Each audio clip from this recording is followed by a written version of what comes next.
जय श्री राधे कृष्णा। आज हम आपके लिए सफला एकादशी की व्रत कथा लेकर आए हैं। इससे पहले अगर आप चैनल में नए हैं तो चैनल को सब्सक्राइब कर लें और अगर वीडियो अच्छी लगे तो उसे लाइक और शेयर करना ना भूलें। धर्मराज युधिष्ठिर कहने लगे कि हे जनार्दन, आप कृपा करके मुझे पौष माह के कृष्ण पक्ष के एकादशी के विषय में बतलाइए।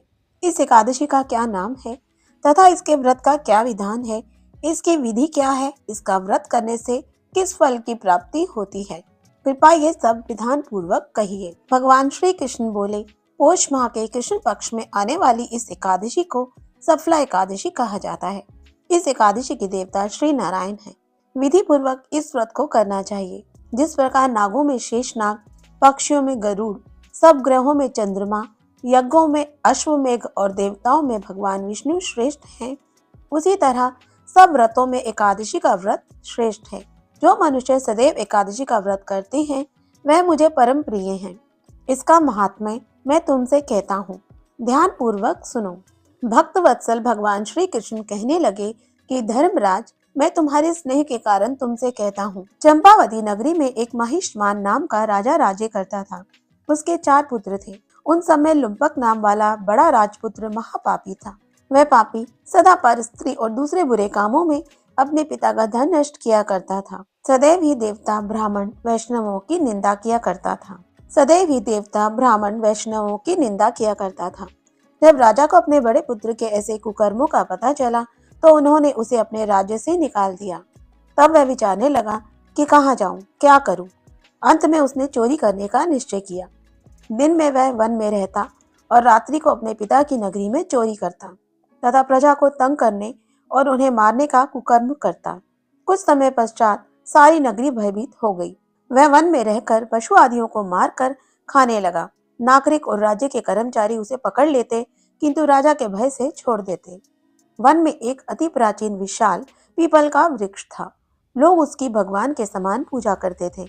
उसी वृक्ष के नीचे वह पापी लुम्पक रहा करता था। इस वन को लोग देवताओं की क्रीड़ा स्थली मानते थे। कुछ समय पश्चात पौष कृष्ण पक्ष की दशमी के दिन वह वस्त्रहीन होने के कारण शीत के चलते सारी रात्रि सो नहीं सका। उसके हाथ पैर अकड़ गए। सूर्योदय होते होते वह मूर्छित हो गया। दूसरे दिन एकादशी को मध्याह्न के समय सूर्य की गर्मी पाकर उसकी मूर्छा दूर हुई। गिरता पड़ता वह भोजन की तलाश में निकला। पशुओं को मारने में वह समर्थ नहीं था तथा पेड़ों के नीचे गिरे हुए फल उठाकर वापस उसी पीपल वृक्ष के नीचे आ गया। उस समय तक भगवान सूर्य अस्त हो चुके थे। वृक्ष के नीचे फल रखकर कहने लगा, हे भगवान, अब आपके ही अर्पण है ये फल, आप ही तृप्त हो जाइए। उस रात्रि को दुख के कारण रात्रि को भी नींद नहीं आई। उसके इस उपवास और जागरण से भगवान अत्यंत प्रसन्न हो गए और उसके सारे पाप नष्ट हो गए। दूसरे दिन प्रातः एक अति सुंदर घोड़ा अनेक सुंदर वस्तुओं से सजा हुआ उसके सामने आकर खड़ा हो गया। उसी समय आकाशवाणी हुई कि हे राजपुत्र, श्री नारायण की कृपा से तेरे पाप नष्ट हो गए हैं। अब तू अपने पिता के पास जाकर राज्य प्राप्त कर। ऐसी वाणी सुनकर वह अत्यंत प्रसन्न हुआ और दिव्य वस्त्र धारण करके भगवान आपकी जय हो कहकर अपने पिता के पास गया। उसके पिता ने प्रसन्न होकर उसे समस्त राज्य का भार सौंप दिया और स्वयं वन के रास्ते चल दिए। अब लुम्पक शास्त्र अनुसार राज्य करने लगा। उसके स्त्री, पुत्र आदि सारा कुटुंब भगवान नारायण का परम भक्त हो गया। जो मनुष्य इस परम पवित्र सफला एकादशी का व्रत करता है उसे अंत में मुक्ति मिलती है। इस सफला एकादशी के महात्म्य को पढ़ने से अथवा श्रवण करने से मनुष्य को अश्वमेघ यज्ञ का फल मिलता है। तो ये थी सफला एकादशी की कथा। अगर आपको ये वीडियो अच्छी लगी हो तो चैनल को सब्सक्राइब करके बेल आइकन को ऑल पर क्लिक करें ताकि आगे आने वाली ऐसी ही वीडियो की नोटिफिकेशंस आपको मिल सके। तब तक के लिए राधे राधे।